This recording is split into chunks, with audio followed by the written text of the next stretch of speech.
cet exercice, c'est encore du 1 contre 1 avec passeur. Sauf que le passeur, ça sera un joueur. Enregistré? Vous retenez les chiffres.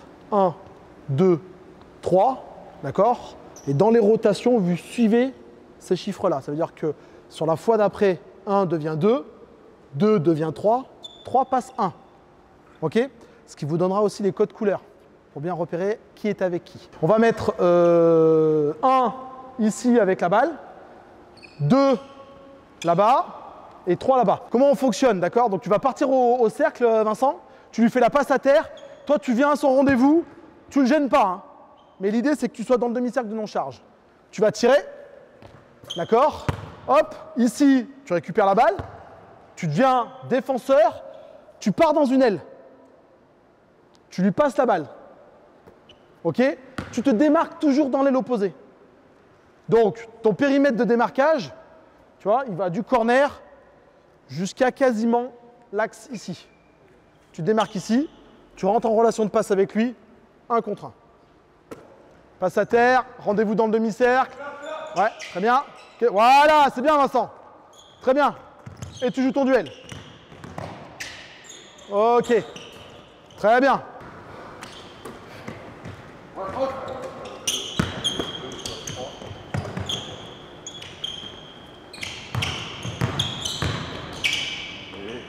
Très bien. Lay-up. Et on joue. Et on joue. Allez, go. Nice.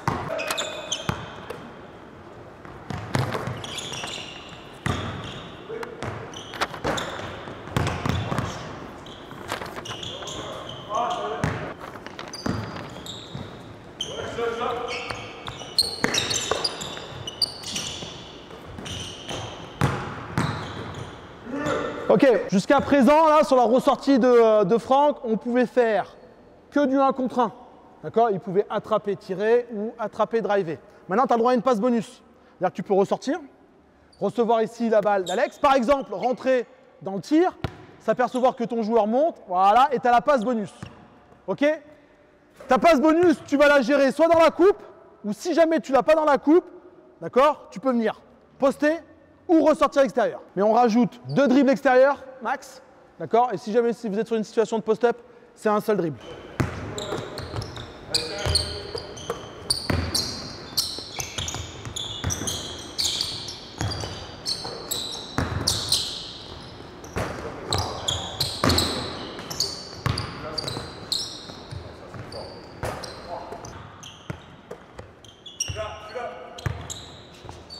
Bien.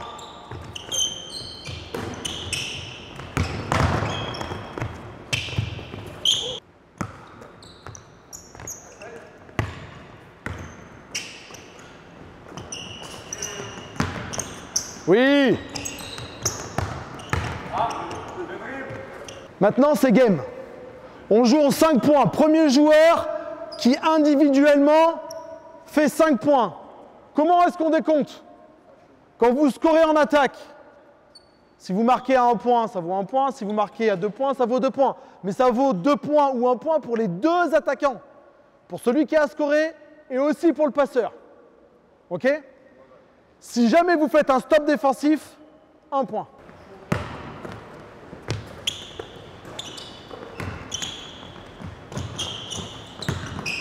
Ouais.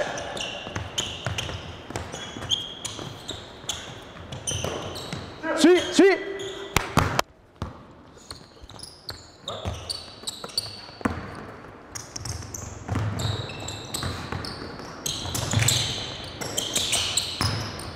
Ok, tu suis. Quand vous allez jouer votre duel, donne la balle par exemple à Alex. Pareil, cherchez à passer très près dans son duel, le plus proche possible. L'idée, c'est l'épaule derrière la fesse. Ça, c'est gagné. Derrière, c'est du 1 contre 0. On donne la balle là-bas. Si jamais il cherche à couper, c'est le même type d'idée. C'est chercher à passer au plus proche ici. OK? On revient. Quand il y a tir ici, si moi, je suis sur une action de close-out, je dois gérer une course avant, puis changer de sens pour repartir pour aller jouer le rebond défensif. Compliqué. D'où l'idée de tout de suite attaquer. Dès que tu as repris contact avec le sol, tu m'attaques pour pouvoir jouer le rebond off. Enregistré? Défensivement, on pense à l'activité de main. Hop, je retrouve l'équilibre. Activité de main, je retrouve l'équilibre. Activité de main. Très bien. Très bien. Oui! Bravo! Bravo! Je vais pas vous tuer. Allez Vince, il est pour toi! Ok, 5! Bravo! Exercice de 1 contre 1, avec toujours un passeur. On commence la situation à 3 contre 0. On va aller mimer effectivement un tir proche du cercle et on va avoir un enchaînement de sortie de balle, puis de 1 contre 1. Dans cet exercice aussi, on a la possibilité de pouvoir rentrer dans le jeu de coupe en autorisant une passe bonus. L'idée est de travailler son duel offensif à l'extérieur du terrain, possiblement aussi dans le jeu intérieur avec des situations de post-up, et puis défensivement, défendre effectivement le 1 contre 1 extérieur, le 1 contre 1 dans le jeu posté à l'intérieur, et aussi le jeu de coupe. Ce qui est intéressant dans cet exercice, c'est qu'on met effectivement un passeur, joueur, dans la situation de jeu.